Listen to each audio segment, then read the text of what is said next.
Hello everyone and welcome to the channel. I'm Emmanuel, I'm a former Boeing 737 pilot and a member of PMDG's tech team. The time has finally come. PMDG have released the Universal Flight Tablet or electronic flight bag for the Boeing 737 series. You can already see it over here in the cockpit window, but I'm going to have some little more detailed showcast for that in a moment. Now, the Universal Flight Tablet is available for those who bought directly from PMDG through the PMDG Operations Center, and for those who bought for Marketplace, you need to wait a little bit longer. PMDG have submitted the update to Microsoft yesterday. That's the 29th of October, in case you're watching this video a little bit later. And now it has to go through the standard Marketplace ingestion process. Now let's jump over to the cockpit and have a very quick look over what the Universal Flight Tablet has to offer. So we can see two EFBs have been added to the airplane, one on the left side and one on the first officer side, both of which can be used pretty much independently. Like you can see over here, I'm in the EFB app, on the other hand side I'm in the performance calculator. Let's have a quick look into the features that we have available over here, and then we'll later on address a couple of the concerns that some of you have been voicing. So, first of all, we've got two apps on the main screen over here, even though two apps really is an understatement, because having a look into the electronic flight bag app, we can see that it consists of several different apps, or at least it consists of what other developers have put into several different apps. But the reason for that we'll go over in a few moments. So, starting on the flight details screen, this is where you can request your SimBrief data, which is going to be imported into the Universal Flight Tablet, but the route and the wind uplink files will also be made available for your FMC to uplink. So if you've imported the flight into the UFT, then you can use the uplink on the flight management computer without the need for the SimBrief downloader saving additional files to your computer. Now, going over here, we can see the general SimBrief data. Over here, we've got a moving map, for which we can also use the Navigraph map, which is very neat for the safe taxi system, or for the view of the airport charts, as we can see if we zoom in far enough over here. Now, below that, we can request weather data, either in a simple or in the complete meta format. On the next page then, we can have a look at the operational flight plan from SimBrief, and on the page below we can have a look into the Navigraph charts, and finally we've got the general preferences down here, together with the version information for the Universal Flight Tablet. Now, this is basically like 4 apps in one, including the general overview and the moving maps. Then you've got the operational flight plan reader, you've got the Navigraph charts and the options. Now, going into the main screen again, we've also got the performance tool, which we have on here, which basically consists of takeoff calculator, landing dispatch calculator, and landing en route calculator. A full tutorial for that is coming probably the day after I release this video. Now, many people have complained so there's only 2 apps on the main screen. Why is that? Well, the primary reason for it is that the rest of the space on the main screen here is dedicated for third-party developers who can make their apps for the Universal Flight Tablet. And this is what sets the PMDG Universal Flight Tablet apart from any other EFB that we have on the market at the moment, at least to my knowledge. Do put it in the comments below if you know of any other payware developer who offers this kind of access to their EFBs or UFTs, as you want to call them. Now, third-party developers need to be agreed with PMDG, so it's not a completely open interface. It's not like everybody can develop for this, but basically every developer can contact PMDG and then get access to it and produce their apps for it. For example, personally, I'm really hoping that Virtual Performance Tool is going to be added to this, but we'll have to see about it, and we'll have to see what is going to be made possible in the future. Now, a lot of you have complained that you cannot at the moment access the PMDG setup and the FS actions through the Universal Flight Tablet. Now, in the original update, Robert Randazzo has already stated that this is scheduled to be included at a later date. Basically, the Universal Flight Tablet at the moment is at a stage where everything that normal pilots on the line would be using in the real world would be using from the Universal Flight Tablet.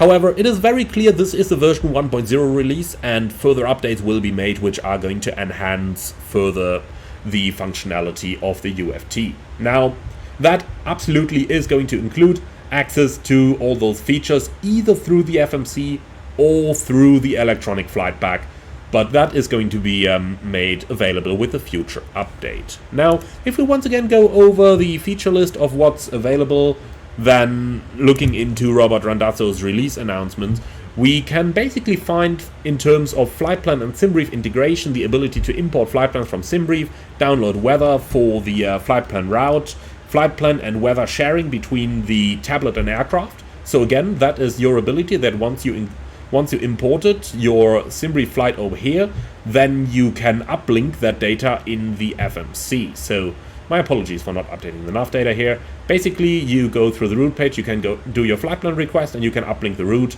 And then on the legs page, if you go to the route data page, you can uplink the weather data. Basically exactly like you could with an ACAS equipped Boeing 737 in the real world. The thing can't be filled out completely by itself, like for example the Airbuses can when you upload a flight plan, but in the 737 you still need to do those requests manually, and that is how PMDG have modeled it now with the Universal Flight Tablet. Moving on, in terms of the feature lists, we've got the display of the operational flight plan, display of real-time meta information, which can be native or simplified format. In terms of charting functions, we've got the Navigraph charts, which do require a third-party Navigraph subscription. You've got georeferenced aircraft on display charts where appropriate. As we can see over here, we are standing on runway 28 at Alicante right now.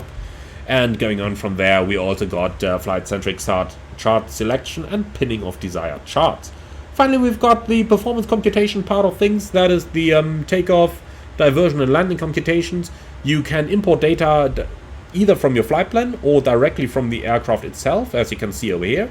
For example, we can click import OFP. Once we've got one, then we can, for example, import weights directly from the aircraft over here, and so on. Now, at the moment, we do not yet have the ability to shorten the runway length. Apparently something went a little bit haywire during the late stages of the development, which prevented that thing from being imported, but as Matthias Cox says on the PMDG forums, that is something they're looking into right now.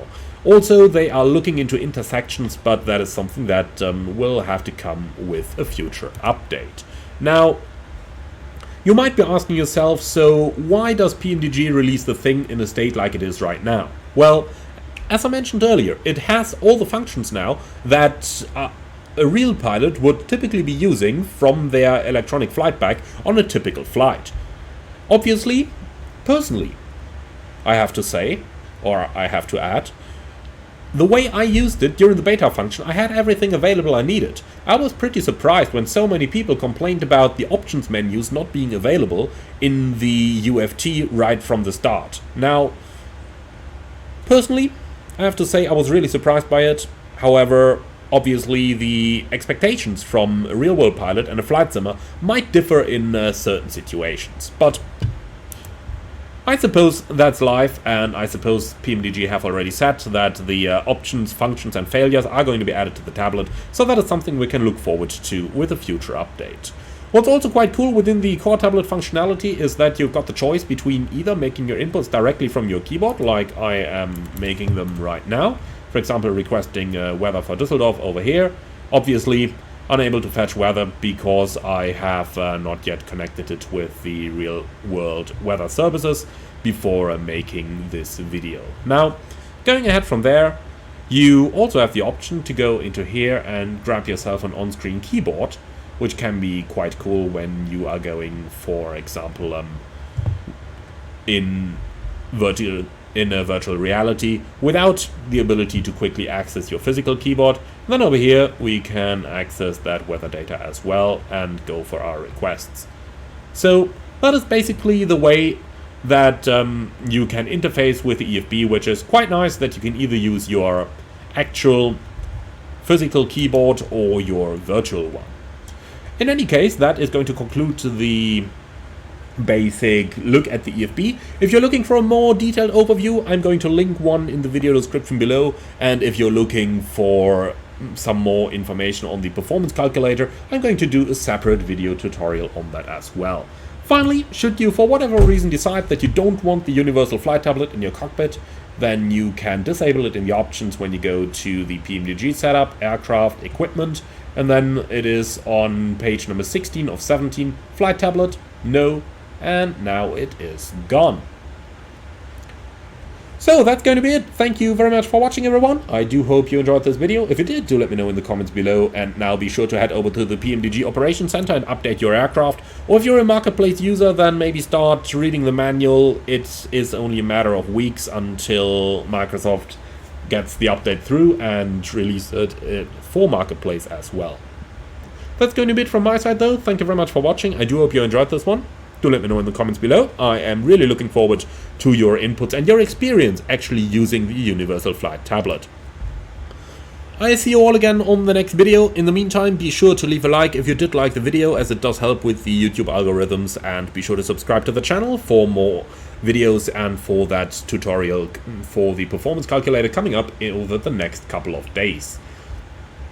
Thank you for watching, and I see you all again on the next one.